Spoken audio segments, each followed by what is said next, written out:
Like just backstage live. So whatever you say, just know that we're backstage live. Did you hear me? Oh wait, no. There you go. Yeah, now you can hear me. We're live backstage. Yep. I'm gonna put up a banner that says we're backstage. It's a cream. All right, so I'll move some of this stuff out of the way. We don't have a whole lot to add, or a whole lot of graphics and stuff, because the topics are pretty heavy.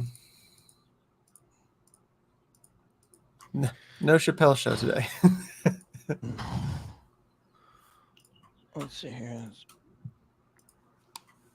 Nope, that's not what I wanted it to say. Damn it. Edit. You are backstage with us. Nope. Show starts at 12. All right.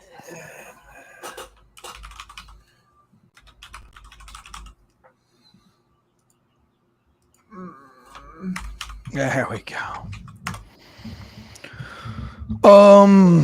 Man, there's so much corruption. It's just out of control. Like, it's out of control corruption, man. Like, so that Durham Report is insanity. But not only that, did you see where the 9 justices tossed out the whole Cuomo case because of a bad jury? I mean, because of bad jury instructions. And this is like the 3rd bribery case. They did it with Chris Christie. They did it with Bob McDonald. I mean, it was like it's basically like the department, the DOJ has said, like, we don't give a fuck about taking bribes. Like, everybody's doing it. It's insane, dude.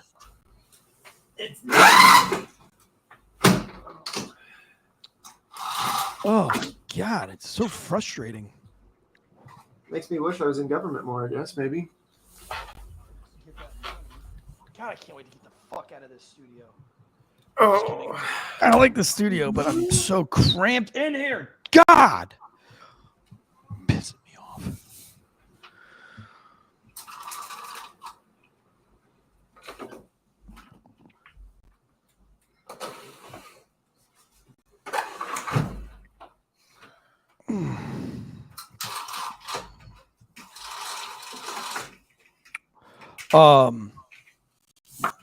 I gotta get your backdrop. I mean, this is what I'm thinking of. I mean, I pretty much like your backdrop anyway, but I'm gonna build a backdrop for Andrea.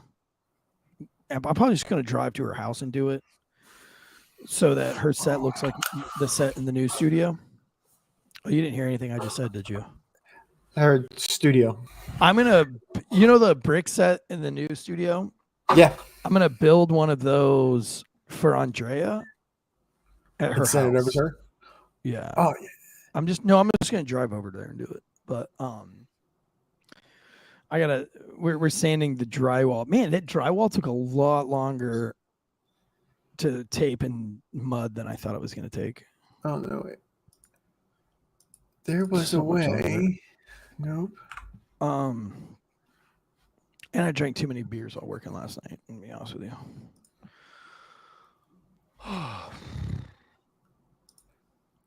The woman at the coffee place today freaking sold me on a good coffee.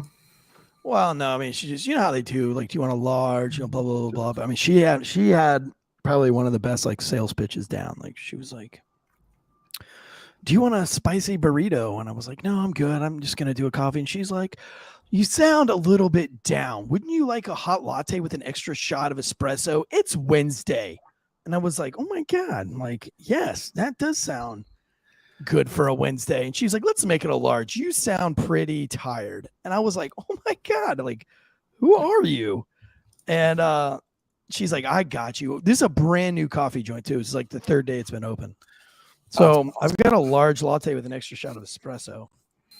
What's the name of the place? Give him a little shout out. I'm going to. Scooter's Coffee. Better known, by the way. Listen, did you pull the clips? Let's see. What part of that clip did you pull? Did you pull the part about Hillary Clinton? Yeah. The report shows is that there was an absolute double standard, that they had far more evidence to go after. Yeah, that's it. Yep. Did you get the part where he says he voted for Hillary and all that shit? Yep. Yep. All right, And then right after that is where I cut it. and then the other clip you have. Yep. So right here in the beginning, there's no way that I can get that audio way up because as soon as I Yeah, do, he doesn't talk very loud. his will get blown out. Oh yeah, because it's real quiet there at the beginning. Because What she's you've like, seen from a number of colleagues, and frankly, it's bolstered by the Durham Report, is that there are some agents at the FBI who acted outside the lines. Again, I want Okay, me to that's quote. fine. Yep, that's it. That's exactly it. And then we have this fucking Dilbert. God, he looks like a pedophile. And who is she? Oh, she's the DA that resigned, right? Yeah, she doesn't have a job anymore. Why do they keep hiring these dumb? Like, if you're gonna hire a black female and that's like your whole basis for your party, why wouldn't you go for the smartest fucking one? Why do they keep going for the dumbest of the dumb and setting them up for failure, like Lori Lightfoot and Kamala Harris and this bitch? Like, why wouldn't they just fucking go all in on somebody that's like legit skis? Like, put a Michelle Obama in there. We know she's a dude, but who cares? Like that's even more towards your demographic. Or get someone that's got like throw Oprah up there. Yeah, put Oprah in there. She's all cut up in the Epstein shit too, though. Well, maybe that's why she's No, I'm not just up there. kidding. Yeah, it was funny because like even like back in the early 2000s, I had a drill sergeant that just hated Oprah, and he used to say that she was an informant for the government. And this was in like the this was like 2003 or 2004. He wrote a cadence about destroying McDonald's and Oprah. I can't remember the cadence, but it was really funny. It wouldn't be a bad thought process to have someone with a talk show or something like that. Wait a minute. Why do you have what's his name set behind you? Ah, I like that. We need to do something like that for Andrea. Then I don't have to go build her anything. so this is just a picture from Drew, and then in the when you go to present in your settings, there's a virtual background, so you can put like a green screen up, and make it look like a green screen. Oh, that is so funny. So I was like last night we were like, oh, I'm gonna do it, and we're not gonna say anything and see if you see. Oh, that is amazing. Is the red phone and everything. Oh, I love that. I've got a red phone. Oh, where the fuck it is? I had a red phone in here. I can't wait to get in this new set, dude. Everything is just thrashed in here. Everything is just fucking thrashed in the studio. It's because we're moving, you know. Sick. But the new studio is looking so good, man. I can't wait to get in there. I was hoping to be in there, man, by Monday. I really was. Things just take time. Physically, there's some things just physically just take so much more time than you can estimate sometimes. It really is, man. And I've been procrastinating. There's like these 2 drywall cuts at the very ends of each of the building. And like, I know it'll just tie the whole place together once they're in. But like the dude, I keep asking the guy, I'm like, hey man, why don't you just put the drywall and then the drywall will be finished? He's like, yeah, I'm just not looking forward to those cuts. And I was like, yeah, but I can like start posting pictures, man, because like it'll look so good once like it's literally 2 pieces of drywall. He's like, I tried to get him to do it last night. He was like, all right, what do we want to work on tonight? And I was like, can we finish the drywall? And he's like, oh, I'm gonna frame the doors. I was like, God, man. That's He's like, I'll get there. Don't worry about it. I'll get to it. Don't worry about it. I'll get to it. It's like it's weird that's just those small little things that'll tie it together. Like all my computer stuff, I have all these wires everywhere, and it's all managed and cable tied and all that stuff. But I went and got these cable sleeves, so everything's in a nice sock. Yeah, I know. I've used the sleeves when I worked for Drinking Bros. We used those sleeves a lot, and they were great. And we used to we ran 6 mic cables through one sleeve. I said, don't do that. And they said, well, it helps it go into the board better, blah, blah, blah, blah, blah. And I said, yeah, but when you're going to need those 6 cables, you're never going to get them out of that sleeve. Oh, mine are zipper if I ones. wasn't right. Yeah, mine are zipper ones. Mine are super easy to get stuff because I was. Oh, this was like black mesh. Oh no, yeah, I have some other ones that are crappy. That you're like, oh shit, I'm not a cable management guy just because I move so much, so often. I don't really like to cable manage because it takes me more time to unmanage the cable manage than it would take me to just unfucking tangle the cables. Makes it easy if something goes wrong, like if there's something not working, because I have like a bunch of USB hubs for all this stuff on my desk and stuff. So if one thing or a group of things isn't working, I know that all this cable got moved or this hub got unplugged, or makes it easy to troubleshoot. Yeah, all right, I'm gonna go to the chats. Let's see who's in the chats. Looks like, oh, what's up, Tactical Dude David J. Oh, he says I'm looking good. Thank you, brother. And I have both my legs working great. Suck on that, David. A Marine's blood. Oh, come on, you guys. Join way too early. I'm just hanging out backstage, bro. It's part of the paid perks. Computer cables are a mess, even with sleeves, and it was a mistake. Yeah, I'm not a sleeve dude. It took me 2 hours to cable manage my computer. It's always a pain in the ass. I don't really have a computer. All I have is a laptop, but I have, we got microphones and cameras. And now but the cool thing now is that the new studio has multiple cameras. We have brand new tripods. We have mic stands. We have new desks, like everything. Because right now, like Jay Durrell and my son and everybody, like if my wife wants to come in here and do something, my audiobook, because I have a different microphone to work on my audiobook, everything has it's just all in here on all these desks, and it's just ridiculous right now. And plus there's a CrossFit gym in the studio that I'm in right now, which I'm not even going to get into that right now, but we basically thought it would be cool use of space, and we just didn't account about how it would smell after doing CrossFit in here and how much it heats the space up. Just musk. So yeah, and in the fact that like this space is really, really, really rad, but we are open to the public and people are in and out of here all the time. So when I get going on my audiobook, somebody like comes in to say hi, and it's like I'm frustrated by it, but I can't be a dick because like people are stopping by to say hello. So and it's like I want to put an on-air sign, but like nobody pays attention to the on-air sign. They just fucking they walk right in. Whatever. And I could lock myself in, but I mean, it doesn't matter. They're still going to jerk on the door and I'm still gonna have to get up. But anyway, it's really nice to have a new studio that's a standalone studio. It's not attached to anything else. It's its own building. I have the only key. It's ours. We own it. We don't pay rent on it. It's not that big. It's 16 by 12. So it's like about 200 square feet. But it has 3 sets and that's it. Like it's, and it is an audio. It's a 200 square foot audio box with over 50 sound panels in it. I mean, the place is like the most epic. People can come in there and professionally record anything book wise, audio wise. It is built to be audio perfect. Like it's like the whole thing. And we've got track lighting. So the track lights go right above each desk so that you have overhead lighting, which is going to be great. So we don't have to fuck with lights anymore. Brand new tripods with cameras on each tripod, all linked into one central location. There's a plug by everybody's desks so that there's not running freaking cables across the middle of the floor and people are trying to figure out which cable goes to which camera. It's just the whole thing is just so nice.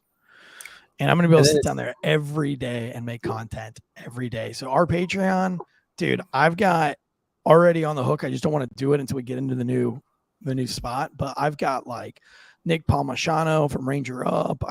I've got Jared Taylor for Black Rifle. I've got Jack Mandeville, Jesse Wiseman, dude, Lázaro Lopez and I, blah, blah, blah. I mean, just so many people lined up. Officer Daniels, I'm trying to get Donut back on. I'll get Brandon Tatum on. It's just going to be great. Right now I'm hyper focused on getting the new set built up. Because what people don't realize, host, by the way, great choice adding him onto the podcast. Thank you, Meat Potato. Listen, he and I are just getting to know each other a little bit better. It is weird because he and I always had just like a professional relationship when we knew each other. So we weren't friends. You know what I mean? We were like locker partners. Like he had a locker right next to mine, and we shared the same locker bench. So it was semi-professional. Like we weren't like buddies. And oftentimes when I was in the locker room, I was in some kind of a mood, especially for the first part of my career. The locker room wasn't the greatest place for me. And that's mainly because I belong to a great squad, and my book goes into it in great detail, but it was a very, I love it. And it's a make or break. It was a make or break type deal to be there. But if you lost a foot chase, you didn't want to go to the locker room because you were going to get shamed. You were going to get hazed. You didn't want to go to the locker room if you worked on a case too long. I mean, you name it, you could get hazed for it. If you did something, if you posted something on social media, and it was like you never knew if it was your turn. And it just seemed like it was my turn often because I'm a very outgoing and energetic guy. So if it was my turn to get shit on for the day, which was like every other day, I really didn't like going to the locker room. So I tried to get in there. I'd like sneak in, like try to get dressed and sneak out before I had to hear anybody's shit because everybody was like older than me and, frankly, better cops than I was. That's not true. But they're giving each other shit like the but I people mean, that it makes you, yeah. I mean, it makes you a better cop. It does. Somebody says like hazing can be a problem. It can be a problem, but honestly, like, I don't know that I would. It's what kept me alive because they had not been so hard on me because, dude, I made really bad mistakes. Because they don't want you to get the week out of there. And that's the thing, dude. It's like, it's no joke when you're a cop in that kind of environment. Every single night you have to be strapped up and ready to go because every night you are either going to or doing all three: chase somebody, and chances are you're just going to tackle them. But there's also a chance that they're going to fight back once you tackle them. There's also a chance that they're going to run out into the road and you're going to have to dodge cars and you could get hit by a car. You're definitely going to be ripping somebody out of a car and putting them in handcuffs. You're definitely taking no less than 2 people to jail. So you're taking people's freedoms away. You're definitely probably going to serve at least 1 warrant that night. That means you're going to be going into somebody's house to go get them. So every single night you've got to be game on. And I think what I didn't understand at the time was that, some days I could be on and some days I could be off.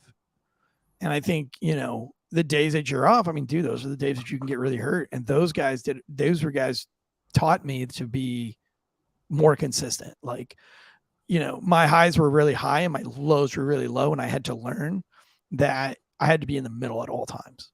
Never get high and never get low. Just come in every single day and really drive home a routine. Put your gun belt on the same exact way every fucking time. Do 10 dry fires before you open up your locker. And when you close the locker door, do 5 more. Always test your taser at the same time every single day. Initiate every traffic stop the same. And I mean, like, those are things I just didn't know and didn't understand. That's why they called me Leroy. Read that in the book. They called me Leroy Jenkins. Just because I went through my whole life, it even came down to doing the same workouts, same type of workout for the same time. Because I would come in and, some days I'd go in and I would be like super hyper. We had a CrossFit coach and we had a CrossFit gym professionally built by One More and I'm Done, or One More Time, whatever it was, CrossFit company out of Canada. But they came in and built a customized CrossFit gym, and we had a CrossFit coach. And I would come in and I would do these like full-blown CrossFit workouts all the time, like competitive CrossFit workouts, like Fran multiple times a week or different ones, And then I would be too tired and I would be super sore. And then guys would be like, dude, what do you like? You're limping to roll call. Why are you limping to roll call? I'm like, oh, I just fucking did 1,000 squats. And they're like, okay. So, when we jump 6 fences tonight, chasing 1 murder suspect, what are you going to be doing? And I'd be like, fuck you, man. Like, how about you worry about yourself? And he's like, well, how about it's not about us? It's, you know what I mean? It's not about you either, bitch. Like, we fucking need you. And you're in there busting your ass in CrossFit, making a whole bunch of fucking noise while everybody else is out here trying to, get ready for the shift and everything, and that was kind of my dynamic. and it was hard for me to work through. And I spent a lot of time in my book. So Jay Durrell got the blunt of a lot of that since he was my locker partner. Seems like a good guy though. And then like the hazing is the word that you use to describe it, but it's not hazing. It's you give each other shit. But it's because it's that professional respect that you have for each other. It's that you want your beat partners to be better. You want, because they're your backup. They're who's going to answer that radio call when you say, "Hey, I need someone to back me up." So like it is hazing, but it's not hazing. You gotta they know. like, if you left a piece of equipment and, they're not going to give it back to you. You have to work for it. You lose a key, you have to work for it. You lock your car, you lock your keys in the car. They're going to fucking give you shit about it, which happens to everybody. But, just all that shit used to happen to me a lot until probably about year 3. And I'm not going to spoil the book for you, but all this is in the book. And, and honestly, it kind of like shaped me into where I was today. And I'm really, I'm thankful for all those guys. And I spent a lot of time talking to those, about those guys in the book a lot and how, great officers that they went on to be. Matter of fact, one of them just killed somebody the other day. Victory dance. So he sent me a message. He said, "Hey, that officer involved shooting, that was me." And then I looked it up. It's like one dead. I was like, "Hey, got a stateside." I got a text from a guy. Buddy of mine is a state trooper, canine trooper in Illinois, and I love Paul to death, but he's very much what you would think a trooper is. But he's a shit hot cop. But anyway, he sent me a picture of this guy that we used to work with in Hawaii, and he's like, "Hey, you remember this douchebag?" I'm like, "Yeah, he was kind of weird back then." He's like, "Yep, he got arrested for burglary." I'm like, well, birds of a feather, I guess. God, dude. But yeah, it was hard, and Red had to go through the same shit, and that's probably right. Red and I became like really good friends because she came after me, and I saw that she was on the same road that I was, and by the time Red came around, I was no longer being hazed or anything like that, and because I had pretty much been hazed to death, and Red came along and she was having the same problems and going down the same road. And so, it was cool because I got to like kind of pull her aside, just like some cops did with me, and, just say like, "Hey, look, this is the way it is. And this is how you can fix that. And it's going to take time, and you're going to fuck shit up, because when anybody tries hard, you're going to fail often, and you're going to look like a dumbass all the time." And I would say it. I was like, look at so-and-so, right? Like, he's kind of, everybody has good things to say about him and stuff, but like name one case that's significant that he's been a part of. And you can't. He's got some good arrests, sure. He serves a lot of warrants, sure. But are any of them good? Are any of them decent? And I mean, it's a strategy to take. That's the long-term strategy. That makes you a good 30-year cop because you're not going to burn out. And I said, but like, look at the cases you've been on in your first year, Red. Like, how many murder suspects have you arrested? Out of 32 murders, you're on 8 of them. That's a huge percentage of murder arrests that you had in your first fucking year, and just shit like that. And it's like, when you're going after stuff like that, you're going to fuck up. You're going to fuck up paperwork. You're going to fuck up search warrants. Most people don't even write search warrants in their first 5 years, So the fact that you're fucking up search warrants in your first year says a lot about you in general, that you're even doing search warrants. So, it's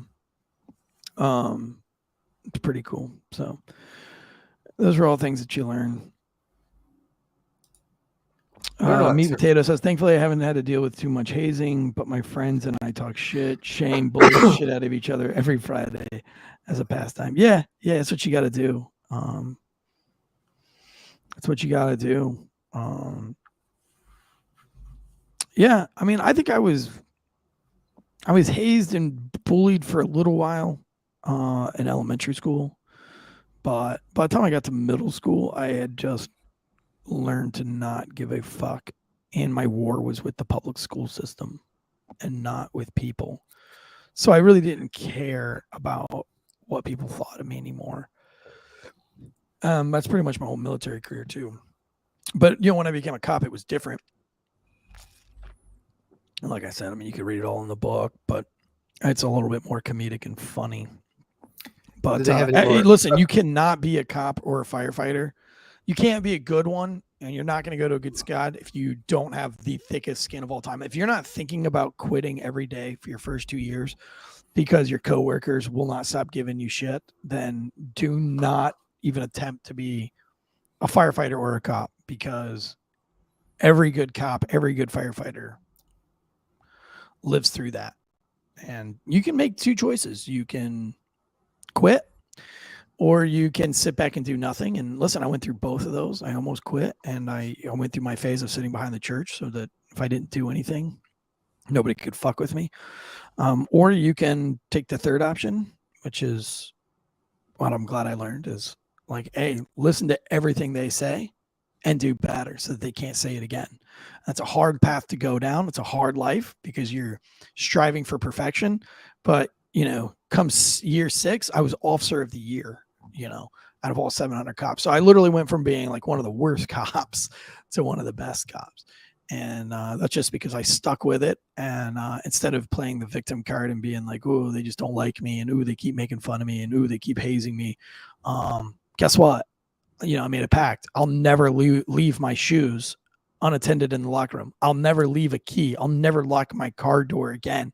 I'll never, lose a foot chase ever again. I'll never blah, blah, blah, blah ever again. And I just strive for perfection. And, by year 6, that slow grind, I started to kind of put it all together. So Come around. And that helped now, because this is the same thing with podcasting. Like if you look at these shows, Last Call was terrible when it first started. My first Last Call episode was absolutely terrible. Even Mike the Cop was like, look at Com Center. The first couple episodes, awful, terrible. Andrea's first podcast, terrible. 6 months in, still terrible. She got better. Her ticks got better, but our internet got worse. StreamYard got worse. Audio got worse.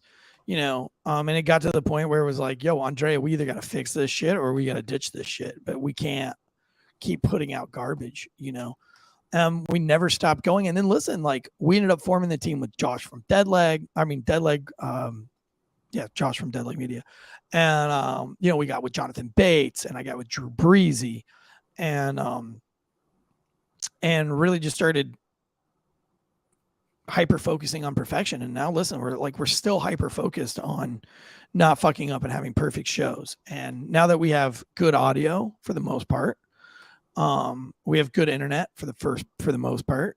Now we're building a new studio, and everybody's getting new equipment to be better. And the money's coming in, so everybody's getting paid a lot more now.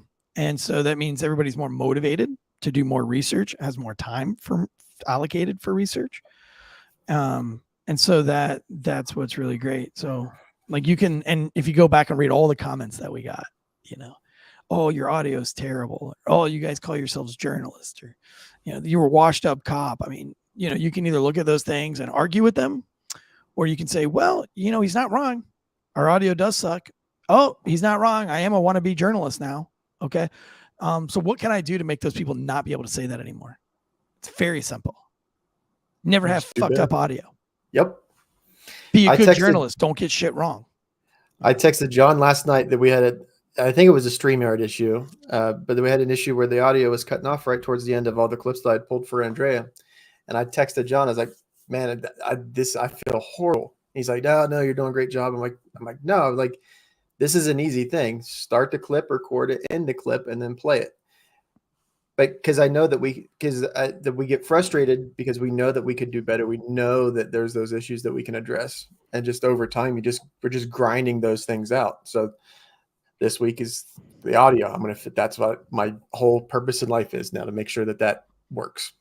But what's crazy though, as we look back on things now, our YouTube numbers dropped insanely. Our YouTube numbers are terrible, but our audio numbers went way up. So I wonder what happened with YouTube. You got face for radio. Why did our YouTube drop? Which hopefully the new studios and everybody's new cameras, like Andre got a new video camera, Darrell got a new video camera. You guys didn't need cameras. Oh, John got a camera too. Forgot. We're hoping to revive the YouTube, but of course we've never been about YouTube. YouTube has been always like 1% of our listenership. So yeah, not even like 1% of our. So, but it's so funny is because we do spend a lot of energy talking to our YouTube fans, even though it's a cool community. Like, yeah. It's fans, but it's not. It really does. I was talking with Abby last night. I was like, it feels like we've got like this weird, cool little community that we've built. Yeah, it's like growing. Everyone checks on each other. Like it's a cool little thing to be a part of. It's really neat. It is. YouTube drop could be because of all the ads. Are there a lot of ads running on our shit right now? We don't have any control of that. The only ads and we don't have control over the ads that go on Megaphone either. So I have started as of Monday. I pull, and I talked with John last night, so I'm going to edit a little bit, but to get some little bits of some stuff out. But I've started pulling as soon as we're done with the show. So like Monday night, as soon as Uncuffed was done, I pulled it and had the audio up to Patreon. So if you're a Patreon member, you will have the only ads that you'll hear are like Ghostbed or Manscaped or Stamps, any ads that we read in. But other than that, there's no other ads there. So it'll be there literally within minutes, 30, 40 minutes, however long it takes me to go to the bathroom and put my phone down. Yeah. Lumberjack says as a whole, there's ads like on everything. Yeah, I get it. I just don't know like how to even stop that. Why do they do it? Because I don't think we get any money for it. Through YouTube, we should, if the channel's monetized, it should. But we then are monetized, YouTube, but like I don't ever like I've never seen money from those ads. YouTube they'll depending on the topic, they'll demonetize the video or they'll delist the videos too, or they'll shadow ban them or not, they won't show them in the algorithms and stuff just because they don't want that type of content or topic to be viewed a bunch. Yeah. Salamander says I changed jobs so I can't watch live, but I still go back and watch the YouTubes. See, it's crazy because when I started podcasting, I went to YouTube I went to YouTube to do how-to videos. That was it. But I never listened to podcasts on YouTube. I was kind of part of the Nooner Nation for Ross Patterson Revolution for a while. And I love tuning into those guys, but I guess because I have kids, I always just have a headphone in and I always just listen. And I mean, I listen to podcasts all day long. When I leave here, I'll have a podcast going on my phone. When I get home and I get back to work, I'll have a podcast on. When I go to the distillery and I'm setting up for the night, I'll have a podcast on. When I drive home from the distillery, I'll have a podcast on. I mean, I just podcast. But here's what's crazy, guys. Here's what we could get help with. Our Instagram, we went all the way to 9,180. 10,000 is the magic number for Instagram. And we were gaining over about 100 followers a week on Instagram forever. And then we hit 9,180. And we've been at 9,180 since January. We go between 160. We drop down to 160. And then go back up to like 183, 186, 189. And then we'll drop all the way back down to like 140, 150, 160. And then it'll go like 165, 166, 160, 164. And we cannot get out of that 160 to 180 range to get to 10,000 in 3 months. So what's up with that? Like we got to figure that out once we get the new. Drew had said something about posting with the locations and stuff.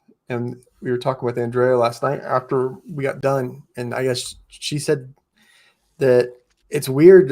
Sometimes she'll post stuff and then it'll have no interaction whatsoever. And then sometimes she'll post stuff and have 20, 30,000 interactions. Well, that's about the time of day that you post it. Yeah. Because the algorithm won't pick it up if you don't post right at the right time.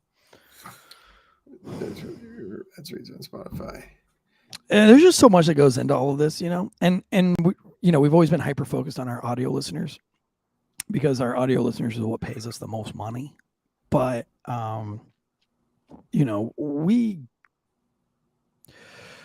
now that we're turning into like a real channel, we're just getting a little bit more professional with everything. And that's why the new studio is there. And that's why we're doing this backstage with all you paid members, giving you guys some of that extra goodies. But man, listen, like there was a woman I was watching on YouTube yesterday and she's awful. Super left-wing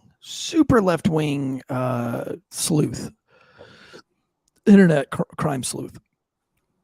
She had 34,000 people watching her live. And she was only reading information. None of what she was saying was coming from her heart, from her opinion, from experience. All she was doing was reading. And I mean, I get like that's a big part of it. Like I'll read a lot of articles, especially on Last Call, you know, because I'm not a fucking journalist and everything. But at least I have some experience to back up this channel, which is for first responders and those who support first responders. This woman had nothing. She had 34,000 people watching her live. There's a guy, Dr. Disrespect. I don't know if you've heard of him. He plays video games. Mm-hmm. I'm not a big like watching people. Like I've watched people play video games before, but I don't like watch people play video games. I'm like, I will watch his stuff because the production value, like his going from her production value was terrible. Like that's what kills me. Like she had a green screen behind her, just like you've got right now. And big giant headphones, except her background was not Drew Breezy's house. It was something else. Or Drew Breezy's studio or whatever Drew Breezy has.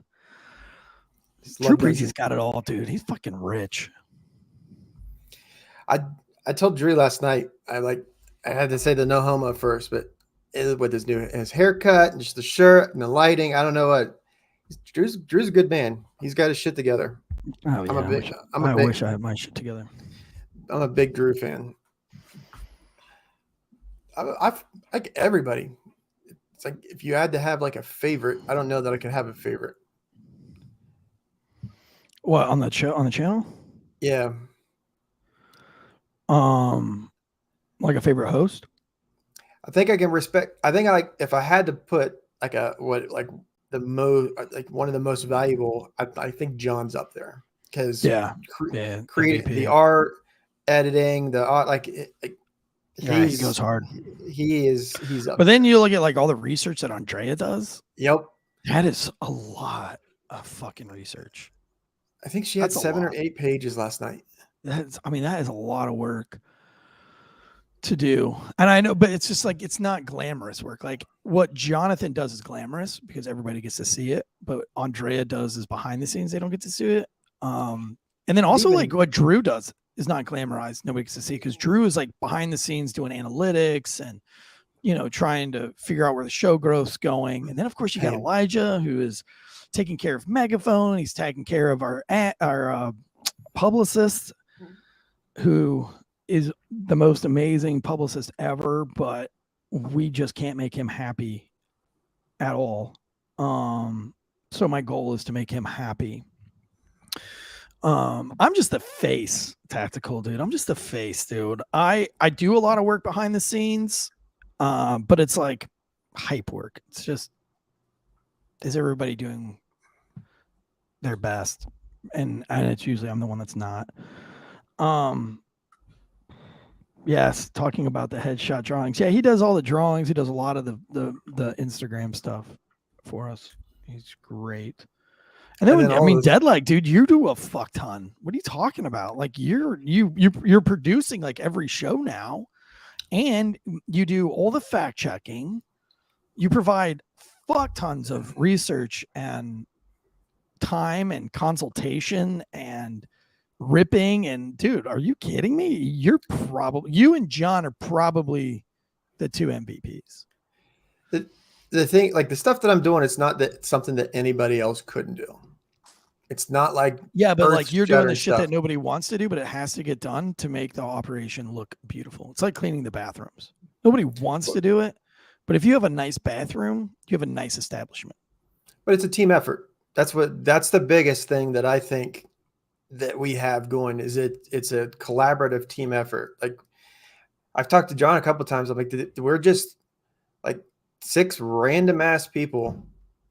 Then most of us don't even live in the same state, but yes, somehow this works. Like you couldn't forecast that. Like you can't, like the Top Gear people, I use those as a reference, but you can't make that happen. You can't wish that. You like, it either just happens or it doesn't. And we just have that chemistry with each other. We just can kind of feed off each other. And I believe in what we're doing. That's why it's not like the stuff that I'm doing. Yeah, it's time consuming. Yeah, it's like it needs to be, but I'm already going to be sitting here. Like, Yeah. Before we started talking, I was already sitting in the chats every evening, sitting in the chats in the afternoon. Like I was already like a lot of stuff that I'm doing and already be doing. So now I get to help put out the great product that what we have. Yeah, it's just been very fun. Like we have like the best following too. Like all of our listeners and our paid members, like all the messages that we get all the time, and people who send us articles all the time, and like all day long, my phone does not stop. You know what's cool though, dude, is having 1,700 reviews. It's really hard to do as a podcast. Really hard. There are people that are, it's like that's where it's at in podcast world. So if you're like a podcast guy or you're like in the podcast industry, you basically like the golden token, the golden coin that you get in Mario Brothers is reviews. So it's like the more reviews you have, the more legit you are. And 1,700 reviews is like really, really good for a podcast. Good or bad. Because it phone shows call. You didn't mean interaction. anything, dude. You're backstage, dog. Yep, What's going on? We're just chilling. I moved in with Drew. That's what you missed.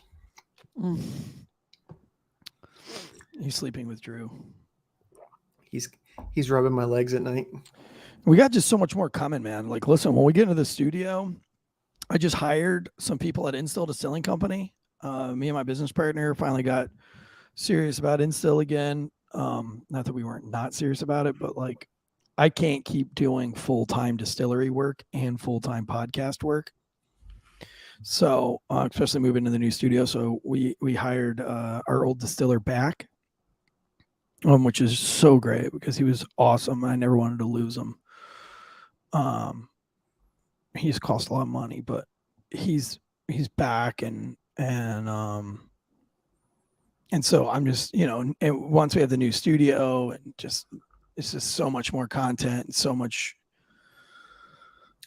more. With someone on, I can't remember if it was on my Instagram or talking about Last Call's Instagram yesterday, day before yesterday, we were talking about like with Patreon and what would be the better version or which one to go to. And I was trying to talk about like some of the stuff that we got coming out. And I'm like, he's like, why didn't you guys talk about that? I'm like, well, a lot of it in the media world, you got to be able to follow through with stuff. And some of that, they're scheduling the conflicts that'll have to happen. But other thing, we have to have the studio set up. We have to have a dedicated space. So once that gets done, like a lot of doors that have been waiting to be opened will just fly this studio open. was great. And I've been in here for a year now and absolutely love it. But I'm limited. As we're growing and we got to expand to bigger things. It's an old building, man. Like squirrels get in and die. You got to find them because they stink sometimes. That was a problem we had here in the studio. We've had kids that get up on the stage and start beating on the drums, and people just not paying attention to the on-air signs and stuff like that. And that's what happens when you're in a creative arts school. I will miss being here with all the kids and the people around because this really is a cool vibe, but it's hard to be a serious podcaster in this building. And mainly just because everybody sees you and knows you and wants to talk to you and has 1,000 questions for you. And so it's really hard to get in here, sit down and like study. There's no way I can work in here because a million people will come in. If they see my light on or they see my door unlocked, they're coming in to hang out. Technical So I can't reminders. get We any got work done. 5 minutes to go. And there's like a full bar in here, and It's a really cool it's vibe, a cool though. spot. It is a cool It- vibe. Like the first time that I seen it and I seen the frosted glass, it's like seen it in person. Like that's really cool. Will Kai says a quick Google search also shows which one gives more money to the creator. That's also a big thing. Wait, what gives more? The current studio is so cool, but yeah, it gets busy. What I don't know. What do you mean by the Google search? I think the percentage of the percentage, like when super chats or memberships through YouTube, there's Oh, I don't even know about the that. Oh, he's talking about percentage Patreon versus YouTube. Got it. yeah, versus because a lot of the added value to the membership for the YouTube will it'll come as soon as the studios, because then they'll be able the ability to have the video component will be there. Whereas right now with the limitations of everything that's going on, a lot of it, it's just we're limited, so we have to just run with the audio. But more video will come, so more video will be added to the YouTube side of things. But Patreon side, it's all ad free, and then we talk about having Jay's video on there, and then we can put videos on there as well. So Patreon, Dude, we're talking like 50% more time. Yep, allotted for this podcast once I get into the new space, which I will be this weekend. No, hands down. Like I was working. I that's why I wasn't on the show last night, is because I stayed until like 9 o'clock last night, mudding and taping drywall. And today I'm going to go put another coat of mud on the drywall. And then hopefully I got to run the distillery tonight, but hopefully I will get home from the distillery tonight around 10 or 11. I'm going to go into the new studio tonight at like 11 o'clock at night. And I'm just going to start sandblasting away. And I mean, maybe I can get done tonight. If not, I can get done early in the morning. And then after I'm done with the sanding, I can paint the walls tomorrow. And hopefully painting won't take very long at all. And then after I'm done painting, all I have to do is the floors. That's it. And then move everything in. Boom. Bam. Thank you, ma'am. because then the other thing too that I don't know that people don't realize, like you're so you have 4 kids and a 5th one on the way. That's 4 full-time jobs plus a wife, and then you have the podcast, and then you have the distillery, and then we'll add that the kids they're not just regular kids, they're professional skateboarders, they're little badasses, they've got their own little pot. Like you've got a bunch of shit going on. Well, it never stops. That's all. Like you just never stop. You just go. Sit down, go. For reference, do this for 2 hours. Go. For people, like the majority of the time that Eric and I talk is usually when he's in the car going someplace. So we'll talk in the car for like 20 or 30 minutes when he's going from this appointment to go to this appointment, or going from this thing to go to this thing. So like we have to fill in like what are we doing for this, or what's going on with this? We have to fill in those questions throughout the day. So the ability to just get up and walk out to the studio and sit down and start doing work, you can be able to the quality of not just the amount of content that's going to come out, but the quality of the content, because you have the time to do more research and put the effort. Like, well, that's what's cool, man, because I have 3 acres and I live in the middle of nowhere, and I pay rent for a big studio, bigger than what I ever needed. And we just thought, like, we had this extra money, the podcast is growing, and that was the thing, is like, I don't mind investing in something that's worth investing in. I'm just not going to piss money to the wind. And for a while, in the later days of Mike the Cop, we weren't growing. We were losing shit, and it was getting bad. And then, we started with this whole new thing. And then probably around March is when we had a great month. And then April came around, we had a great month. And then May happened, and it's just getting better. And so I built a 16 by 12 studio. completely for soundproofed everything. Like it's just rad on my property. So looking great. It's going to be rad. All right, guys, I am going to hit the timer and then we are going to go do this show and then I'm going to go get back to work but it was good hanging out with you guys.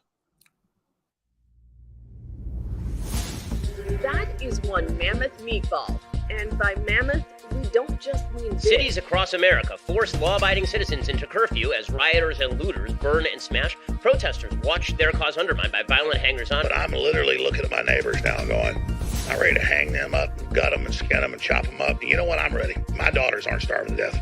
I'll eat my neighbors.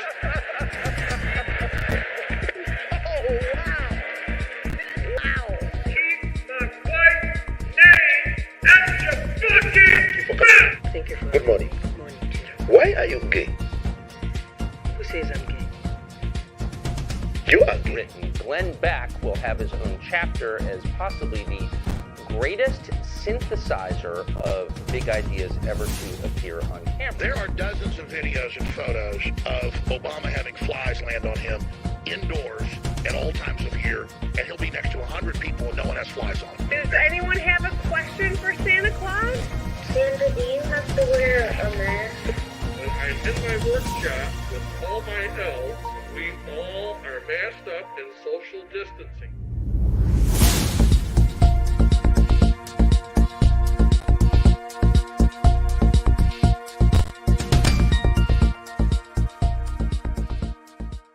The growing calls across the nation to defund the police. To end policing as we know it. Off the charts violence in New York City. 11 people shot in just 8 hours on Sunday. This is Sunday. about the police officers who every single day put on that uniform and they run towards danger when we run away from it.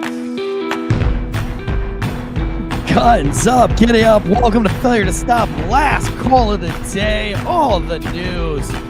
You don't sound like a first responder to your civilian friends, right? We got to have something to talk about, be a little bit more well-rounded. And you're not going to go to mainstream media. No, because nobody trusts it. Nobody trusts mainstream media. We get that. That's what this show was created for. And listen, it's frankly exploded. It goes back and forth for number 2 show on this Failure to Stop channel. We do 5 shows a week on the Failure to Stop channel, starting every Monday with Jay Durrell, a little uncuffed, which is Police Headlines, brought to you by a comedian, Jay Durrell White. We have True Crime Tuesdays with Andrea. You've got Last Call with myself, and then you've got Thursday with Jonathan Bates and Drew Breezy, and then you got Fridays with Drew Breezy. And of course, I'm here with my co-host on Last Call, Josh from Dead Like Media, who does all of our fact checking and all the stuff and helps me get through this news that is so very important because, listen, we created this show because cops sound like idiots over the weekend when somebody's trying to talk about something other than the job and they have no idea what's going on out there. And so this show is probably one of the more important shows on this channel for first responders because, like I said, it gives you something else to talk about other than dead babies and domestic violence. Today's show is brought to you by Stamps.com, who takes care of all of our mail. And you should have them take care of all your mail as well. You can mail right from the comforts of your own home. Never go to the post office again. Just don't ever do it. Use Stamps.com. And then also we have Manscaped this month again. Manscaped, it's tax season. So you get a little bit of a refund. Get you a Manscaped 4.0 package. Also, Father's Day is coming around the corner. So for all you ladies out there, get your man a gift that can keep on giving. And that's a clean set of pubes, a clean bush. And then we have ghostbed.com/Wolfpack. Sleep so good, it's scary. I don't have to talk to you about Ghostbed so much because you guys all know how much we love them, how much we support them, and how much they support us and they support first responders. And we all know the mental health starts with a good night's sleep. And Ghostbed is there for you. It's beds that are made in the good old USA. 0% down, 0% financing. They have the adjustable base. They have the cooling technology, which is the most important thing to me. I cannot go anywhere without my Ghostbed. Listen, I stay in hotels a lot and I travel a lot. And so having my Ghostbed pillow with me, although it's not my Ghostbed mattress, the Ghostbed pillow makes me feel like I'm a little bit, it's like having a teddy bear. The Ghostbed pillow is like my teddy bear at a sleepover. I don't have my mom and daddy at the sleepover, but I have my teddy, and that's just, and that'll get me through. And that's what my Ghostbed pillow does. I travel with my Ghostbed pillow. I will not sleep on a hotel bed without my Ghostbed pillow. I won't spend the night at a friend's house without my Ghostbed pillow. Oh, I need to get this ticker off because the show has started. Josh, if you'll take care of that for me. That's the one thing I don't know how to do. I got it. I fixed it. But anyway, guys, thank you so much. We have a lot of news to jump into today. First, we've got just massive across the board corruption. And as a law enforcement officer, as first responders, this should be important to you because I feel like it really starts on the front lines. It really starts with the everyday cop. It starts with the everyday first responder who bows and bends the knee to the corrupt higher ups. Maybe you do it for money. Maybe you do it for promotion. Most of you do it for promotion. Most of you do it just because you don't want the headache of what's to follow. You don't want the drama. And I'm telling you that leads to where we're at right now. It's people making choices like that, taking the easy road, taking the easy left rather than the harder right turn in the road. And that's what's gotten us to just an unprecedented, and I hate that word, amount of corruption going on at the highest levels of government. And frankly, right now, it's so in your face. It's so inherently bad and corrupt that we used to throw that around in the Clinton days. We used to throw that around in the Bush days. And I'm not sure we actually knew the amount of corruption, but now it has gotten to a level that is almost juvenile. It's almost elementary.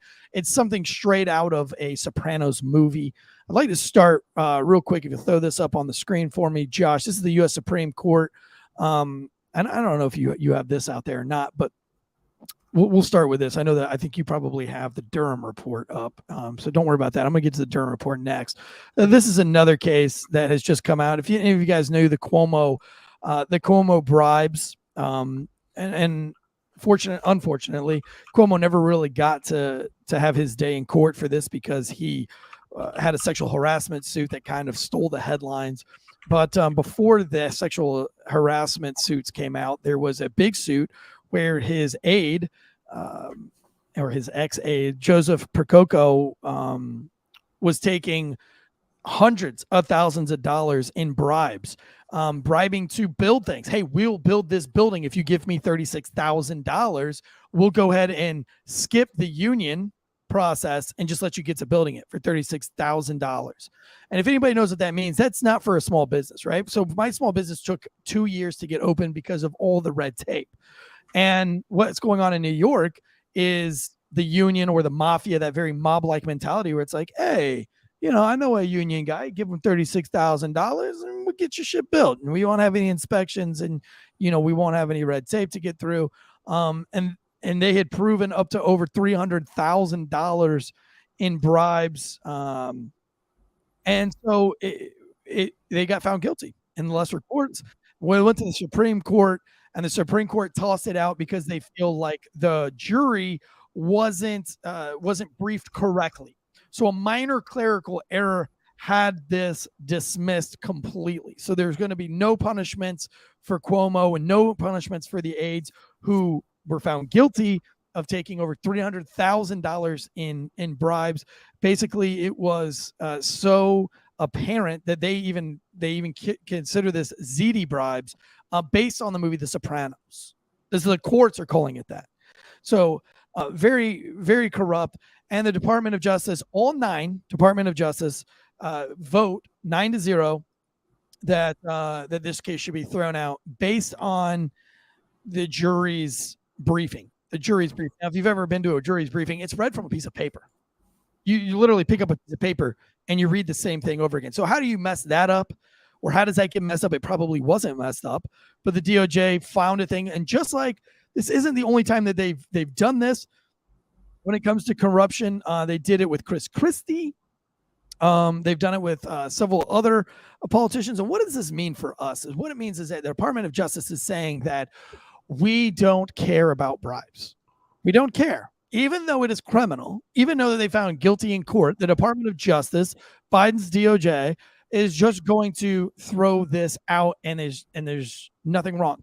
This also comes in the same week that Hunter Biden is being investigated by the Internal Revenues investigators, and a whistleblower who came out about Hunter Biden's tax expenses. He was just forced to resign, and the investigation has been closed by Joe Biden himself. How does that work? I don't know. I don't know. You'll have to do that research on your own. But this is all coming into the same week as the Durham Report. The Durham Report, the full report has been released, and it doesn't look good. And so widespread, real corruption going on here, from Cuomo's bribes to Hunter Biden's taxes.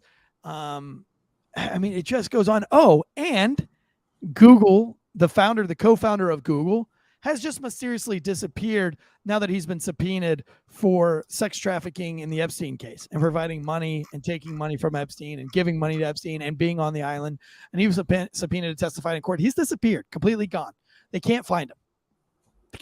We're going to get into that as well.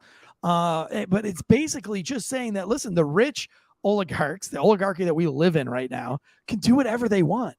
Imagine if I didn't pay my taxes. I was actually just talking to a guy who's helping us build the new studio, and he says that he was a trucker for 4 years after he got out of the military, and was trying to get his family out of debt because he was on a private contract overseas and didn't get paid when he was supposed to get paid, and fell into some debt and tried to get it fixed out. Anyway, because of fees and tax, he lives in an RV with his 2 children. Because of all the fees and stuff added to him not doing his taxes right for 4 years, the IRS is after him for $80,000. This dude doesn't have a pot to piss in or a window to throw it out. Literally, he lives in an RV in a camper, and he runs drywall and construction at apartment buildings for a living. The dude never stops working, and he owes the IRS $80,000, which is ruining his life. They've repoed his vehicles. He lost his house. He's lost everything. And he's now a veteran too, isn't he? Huh? Oh, yeah. He's a veteran too. Yeah. Like a 4-time veteran, a 4-time Iraq veteran. And so is his wife. And he's just, right now he's trying to stay out of jail and trying to pay off these taxes for 4 years of fucked up taxes that accounted for $80,000. And he didn't even make $80,000 in a year. But because of all, it's just chaos. But here we have somebody that bribes somebody he takes $315,000 in bribes.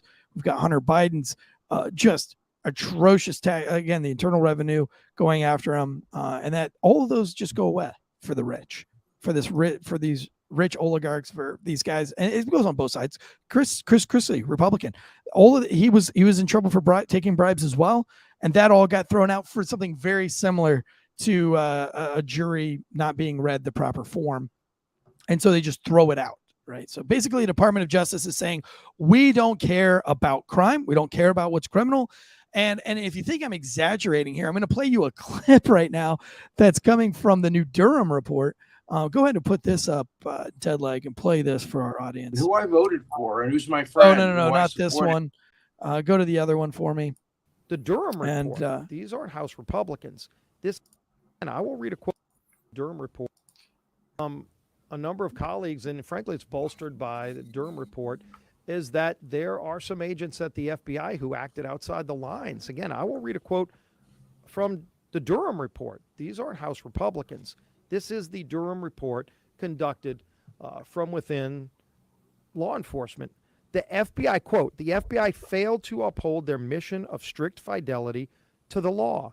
They also point out that an FBI agent knowingly made misrepresentations to the FISA court. It's a violation of law. Who's being held accountable? And so the concerns are, we support men and women in law enforcement. Nobody supports dirty cops. And if there's dirty cops, they need to be rooted out. And we want to start seeing that level of accountability. And the Durham Report shows you a roadmap of where some of that accountability needs to be administered. They need to do their job. Basically what he's saying, what's come out of the Durham Report is, by the way, if you haven't read the Durham Report, I encourage every single one of you, pull your patrol car over and just give it a quick Google. And just, it's like 300 pages. So I'm not saying to read all 300 pages, but basically read the synopsis, go down and look at the chapters that look fascinating to you. But I mean, this whole Durham Report, and I've gone through it, is absolutely atrocious. It is proof that Hillary Clinton tried to rig the election. She was in cahoots with the CIA and with Obama himself and with the FBI. And then what you have is an attorney here that we're about to play a clip from, who Harvard instructor, and you guys know this guy. What's his name, Ted Legg? Joshowitz. Joshua, you've heard the name. Alan You've heard the Dershowitz. name. Alan Dershowitz, old Al, and he represented he represented Trump, even though he's a staunch Democrat, but he had to go before Congress when they tried to impeach and show him that it was unconstitutional to impeach Trump on what they did, and Trump won that impeachment because they had zero grounds constitutionally to impeach him. And so this guy is, I mean, I'd like to say he's a little bit objective, even though given his political affiliations. But even when he read the Durham Report, it's so foul and so bad. And his excuse, as objective as he's trying to be, I listened to his entire report. He makes the excuse that these players, though they were unconstitutional, were doing it to protect national security because they didn't want somebody as dangerous as Trump. And now I would really like to know the facts, and I'd like to have the evidence of what made Trump dangerous. If we know that the Durham Report is fake, the Durham Report is real, but if we know that by the Durham Report that Russia collusion and Russiagate was all completely fake, that none of it was true, and that most of the documents were in fact made up and crimes were made up, if we know that this was fake, then what danger did he pose to national security? I don't know. I haven't found that yet in my own research. Maybe you, the police officer that's bored in your police car on this Wednesday afternoon, this Thursday afternoon, that you could take the time out of your day and just give me the facts. If you're maybe you lean left and you hate Trump, I would like to know the evidence that shows that he's a danger. And you can't use Russia collusion because this report, which was done by by a senior FBI advisor, it all comes back again. And we knew that it came back to Hillary Clinton, but now it's even worse than we thought, because now we have real crimes that have been committed by other people in the FBI, who have really falsely testified, falsely sworn to things that just did not exist, that were fundamentally not true. They didn't misspeak, and this is really bad. And so here you have Alan Dershowitz, again, not a Trump fan at all. This is what he says about the new Durham Report. Go ahead and play this clip for us. Durham Report shows is that there was an absolute double standard, that they had far more evidence to go after Hillary Clinton, who I voted for and who's my friend, who I supported and who I contributed to. But the report says there was far more objective, verified intelligence to open up an investigation of Hillary Clinton than there was to open up an investigation of Donald Trump. But that people in the FBI and other agencies of government saw the evidence through the prism of bias against Trump and in favor of Clinton. And it wasn't only partisan bias. There were Republicans as well who were very concerned, and I understand why, very concerned that if Trump were elected, it would harm the national security of the United States. And so they were prepared to stretch the law, stretch the facts, stretch the Constitution, and do whatever it took to do what they believe.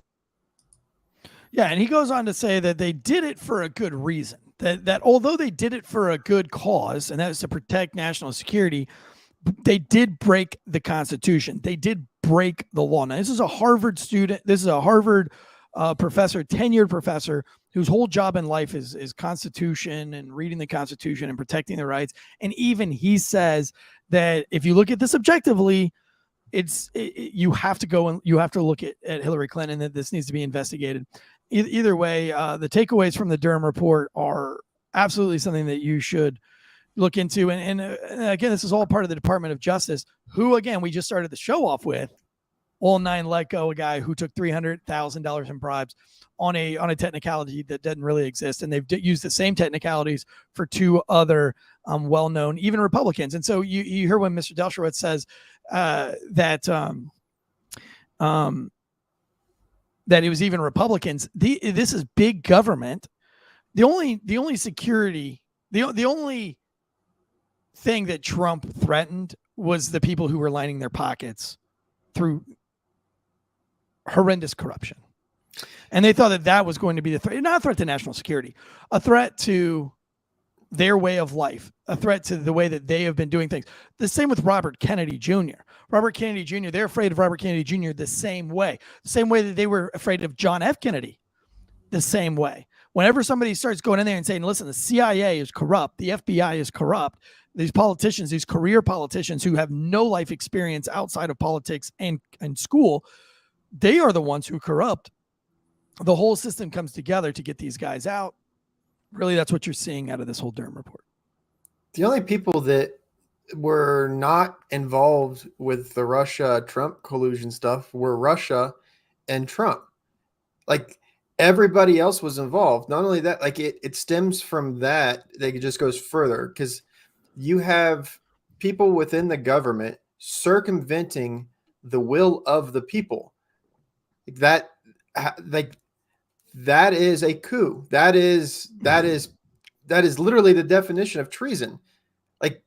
Like the last couple of things, like every little bit more that keeps coming out with the Hunter Biden stuff, with the Twitter file, like with every little bit that comes out, I just wonder what's going to be the match point. What's going to be the American people are just going to finally say, hey, look, we have a constitution that says we vote for this stuff. You don't get to just ram shit down our throat. So you don't take away our debates. You don't take away that. You don't just, this is going to be who it is. And we don't play by that. We haven't played by that for the entire history of this country, but we're just going to make up our own rules. We're going to do our own stuff because we're going to say that this is vital to national security. Well, put him on stage.